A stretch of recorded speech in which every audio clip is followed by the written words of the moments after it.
هەواڵە نێژات تەماشەڤەن نێژات چاخ و دەمەوێ خۆش بێ هێویدارم ڕوشە باش بێ divê bernameya xwe de em ê li ser gefên Trump yên hemberî Kurdan biaxivin. Trump ev bû çend care bi münasebeta şerê Îranê li dijî Kurda diaxive û gefan dixwe du dîsa heman tişt dubare kirin. Gelo Trump çima gefan Kurdan dixwe û çima ew xas ji Kurda aciz bûye, ji Kurda re çi dibêje? Ev peyama Trump gelo ji bo Kurda ye an jî ji bo hinek kesên din, hin hêzên din, an jî dewletên din e em ê li ser vê biaxivin. Lêbelê beriya wî rewşa di navbera Îran û Amerîkayê û Îsraîlê de çi ye niha? Li hevhatinek heye an na? Gelo ew ê peymanek were îmzakirin an jî ew ê şer berdewam bike.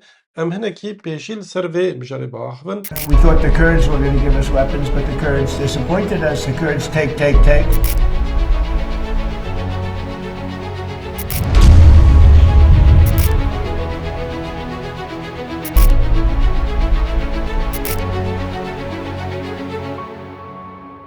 Eger bê bîra we roja dişemê şeva dişema borî Îranê helîkopterek Apache ya Amerîkayê li bendavê xist li bendavê xist û piştî vê xistina helîkopterê helîkopterê de di pîlot hebûn weke hûn zanin ev hatin xelaskirin û piştî vê yekê Amerîka û Îsraîlê li başûrê Îranê êrişî hin deveran kirin. Radarê Îranê xistin hinek avahiyê wanên leşkerî û îstixbarat li wan de re xistin. Lêbelê piştî vê lêxistina Amerîka û Îranê, Îranê jî bibir Amerîka û Îsraîlê, Îranê jî bersiv da û li baharê nêxist dîsa li welatên kendavê xist û hin çend füze avêt Îsraîlê. Ev füze jî li derdora Libnanê, li Ürdünê, li sînorê Îsraîlê hatin xistin û do yani roja 11 Hezîranê Trump bû em ê îşev dîsa li Îranê xin em ê girava harkê bi dest bixin. Hûn dizanin ev derdeverek girîng e ji ber ku sedî not petrola Îranê li vê dera tê komkirin, tê depokirin û piştre tê şandin ji bo Çînê û ji bo dervê hin welatên din. Lêbelê piştre Trump di saetê êvarê de got min ev operasyon betal kirî, em ê li Îranê nexin û me û Îranê peymanek çêkir.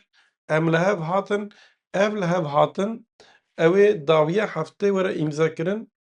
Belkî li welatê Ewropayê li welatekî Ewropayê were îmzakirin, nav negot lê gul Ewropayê were îmzakirin û JD Vance jî ew ê biçe wê derê.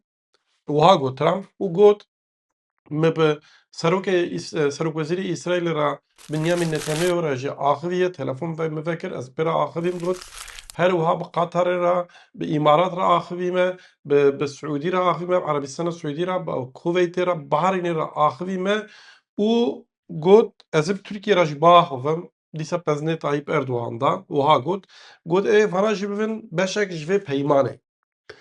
Lêbelê İsraîlê daxuyaniyek de İsraîlê jî got rast e Trump û Netanyahu axivîn lê İsraîl ne beşekî ji vê peymanê ye. Werxuya ye ku İsraîl hêjî bi vê peymanê re nîne. Yani İsraîl îmze nabe. Nebûye alî. Piştî vê yekê İranê jî daxuyaniyek da İranê jî got tiştê ku Trump dibêjin ne rastin, spekülatîf in. Rast e di hin mijara de li hevatin heye, çerçoveyek hatiye çêkirin. Lêbelê ev peyman hê jî negihîştiye armanca xwe yani hê tamam nebûye. Hê em natine qonaxa dawî çima ji ber ku Îran dibêje ku em li hev dikin ser hin mijara. Lêbelê Amerîka her tim şert û mercên nû tîne û hin nuxteyê me xetê me sor hene wan bin pê dike ji ber vê sedemê heta niha peymanek tune ye û ev spekülatîf e. Niha ev rewş çi ye? Yani hevhatinek heye an na. Werxuya ye ku di navbera Îran û Amerîkayê de liv û tevgerek ji xwe heye û heta astekê li hevhatinek jî heye. Dema ku Amerîka Trump dibêje em ê îşev li Îranê xin em ê wiha bikin û Îran pişt perdeyê de bi awayekî veşartî bi Amerîka re diaxive ji bo ku tansiyonê sis bike bixîne ji bo êrişek pêk nere dibe tamam em ê li hev bikin wextê dirêj dike û dixwaze di navbera Amerîka û welatên kendavê de bi taybet jî di navbera Amerîka û Îsraîlê de nakokî çêbin, dibendî çêbin heta astekê çêbûne ji xwe û îran wext qezanj bike ji bo ku xwe bide hevdû.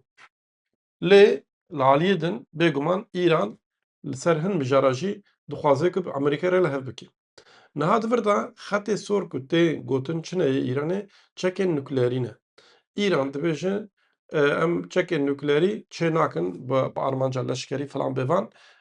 Amerîka jî dibêje ki çekên nuklerî we çêkirî eger we çêkiribê uranyuma destê xwe de hûnê bidin me ji ber ku Trump doh got weke Venezuelayê em ê dest tênin ser gazê û petrolê filan bêvan. Yani meseleyê çekên nuklerî de mesela uranyumê de hê jî her du alî pir dûrî hevdûnin û demek Kurd da li hev hatinek demdirêj çê nabe. Eger çêbe belkî ji bo ku werin cem hevdû hinek biaxivin her du alî jî wextê qezanj bikin ji bo vî tiştî belkî peymanek were çêkirin lê peymanek stratejîk ez ne bawerim ku were çêkirin ji ber ku ev her du alî hê ji meselê ji yani ji pir dûrî hevdûnin. Niha di vir de welatê Ereb êkên navê naxwazin ku êrişek çêbe ji ber ku dema êrîş çêbû Îran jî bersiv dide û êrişî wan dike. Ev di naberê de mane İsraîl ji xwe naxwaze çêbe. İsraîl dixwaze zêdetir tundî were bikaranîn, zêdetir Îran zêdetir were hedefgirtin. Lê belê Amerîka niha ji ber hin meselên siyasî ên hundir û meselê aboriyê navnetewî naxwaze bi taybet Trump naxwaze ku ev şer zêdetir dewam bike. Di vir de em hinkî were ser mesela Kurdan.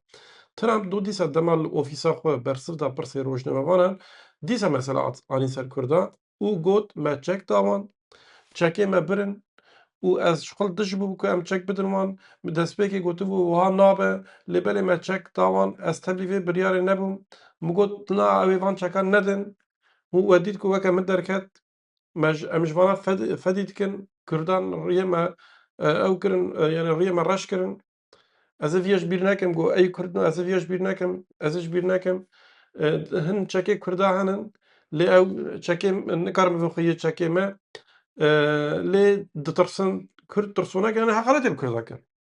Gotinên pûç heqaretê li Kurda kirin. Mesele di vir de çi ye? Mesele ew e ku Trump dibêje me çek da Kurda ji bo ku Kurd bidin Îranê bidin muhalîfe lê belê nebirin çekî ji xwe re birin. Eger welê bîre we di destpêka şerê Îranê de Trump pêşî got Kurd pir şêr in, şerker in û baş in ew ê jî bikevin nav vî karî. Piştî vî di sê roja gotin hevce nake bikeve, bire nekevin nava vî şerê. Kurd jî neketin nava vî şerê. Niha Trump çima dixwaze heman tiştî dibare bike. Ez naxwazim bêjim vî yeş xwe nerasta dereve ji ber ku Partiyê Rojhilat gotin ev dereve. Pejekê got we çek dayê kê derkevin bêjin me çek dayê wan.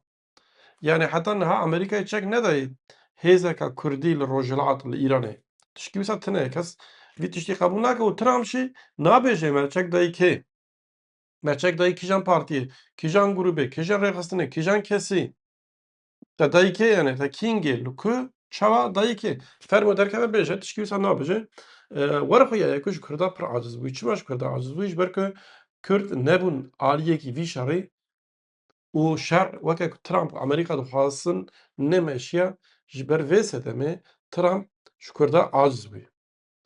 Ya duyem dixwaze berpirsyariya vî tiştî ser xwe bavêje û bêje binêre ez ji xwe dij bûm ez rast fikirî bûm lê hûn xelet fikirîn ji ekîba xwe re ev planekî baş nebû û ji ber Kurda ev plan nemeşiya. Yani ya Süyemîn peyamekê dide Kurda dibe eger hûn alîkariyekî tiştekî ji min dixwazin wê demê hûnê weke ku ez çawa dixwazim hûnê di vî şerê de rol bigirin.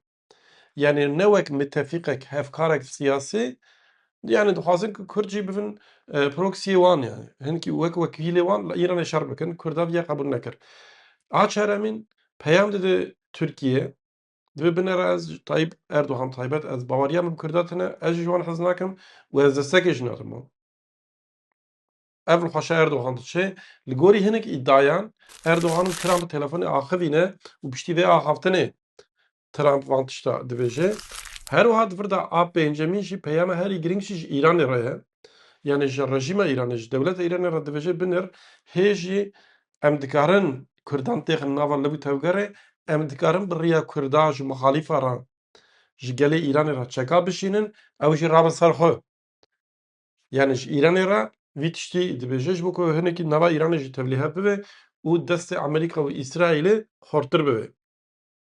û her wiha ji ekîba xwe re jî ji girseya xwe re ji ber ku li Amerîkayê hilbijartin henin ji wan re jî dixwaze bêje binêr planê ku ez napejirînim, planê ku ez dijim nameşin, nizanibû ji ber ku Trump însanekî narsîst e. Yani dixwaze herkes pezinîrî bide. Herkes bêje erê tu zanî herî baş tû, serokê herî mezin tû.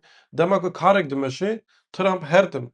Çi mesela rojhilata navîn de çi meseleyê hundirîne dema karek baş meşiya, Trump divê ev karê min bû, min kir. Ez başim. Dema ku nameşê divê Obama bû, Obama ha kir, NATO haye Kurd ji xwe şer nekirin. Nizam kê çi nekir yani her tim hin hêza dibîne ku wan tawanbar bike.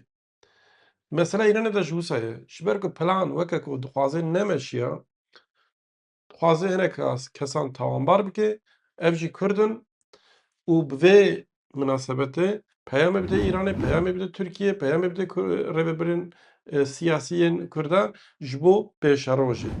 Niha ji pêşerojê de çi bike ji bo ku hinekî xortir bike, bazara xwe xortir bike. Yani dema ku ji Kurdan re divê Kurd bin ez ê ji vêya ji bîr nekim. Yani ev wek gefek e li hemberî Kurdan. Dema min ji Kurdan re divê dema min tiştek ji wan xwast min nikarin ret bikin. Ev mesajek e. Bêguman demê pêş de ew ê çi bike, ev gefê wê ew ê çawa bike em pratîkê em vêya nizanin. Lê belê tiştekî wiha jî heye ku divê em zanibin ku eger Îran û Amerîka li hev bikin peymanek çêbe, rejîma Îranê destpêkê Kurd ew ê di nava xwe de êrişî hemî gelên Îranê û mixalîfan bike. Eger peymanek çê nebe û şer jî berdewam bike, ev daxuyeniyê bi vê şeklê Trump ew ê bidomin, ka em binirin li Îranê ew ê rewş çawa bibe, peymanek çêbe an na ji ber ku Trump dibêje dawiya heftê dibe ku çêbe, em ê jî bişopînin û dîsa rewşa dawî bera şîrove bikin. Bibînin xêr û xweşî re.